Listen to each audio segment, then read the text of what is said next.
Most comfortable आपकी है position, उसमें बैठे आप। Okay, close your eyes. मैं आपको इंस्ट्रक्शन दूंगी, आपने फॉलो करनी है। जब आपको लगेगा कि आपको इंस्ट्रक्शन जो है वो समझ आ गई या वो चीज़ पूरी हो गई जो मैं बोल रही हूँ, आपने अपनी फिंगर से मुझे क्लू दे देना। ठीक है, रिलैक्स हो जाएं।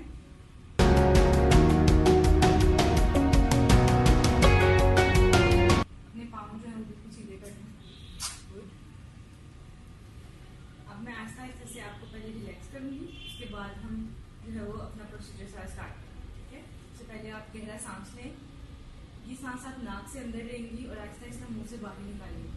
और जैसे जैसे आपकी नाक से सांस अंदर ले रही हैं, मुंह से बाहर निकाल रही हैं, आपका सारा गुस्सा, परेशानी और थकावट आहिस्ता आहिस्ता सांस के जरिए बाहर जाता जा रहा है। आप 5 बार ये सांस लें। इसके बाद आपके कंधे, गर्दन सुकून की हालत में जा रहे हैं।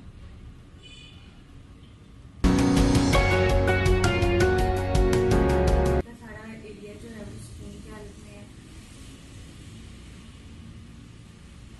आहिस्ता आहिस्ता आप बहुत अच्छा महसूस कर रही हैं। कोई घबराहट, कोई गुस्सा, कोई परेशानी इस टाइम आपके पास नहीं कर रहा है।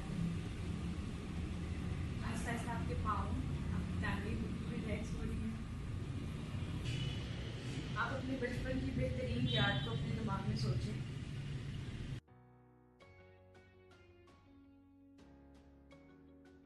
आपको सुकून दे रही है और आपकी खुशी को कोई कुछ भी नहीं कर सकता। सिर्फ सईदा ही है जो अपनी खुशी की खुद जिम्मेदार है और उसने सोच लिया कि वो हमेशा के लिए खुश ही रहेगी।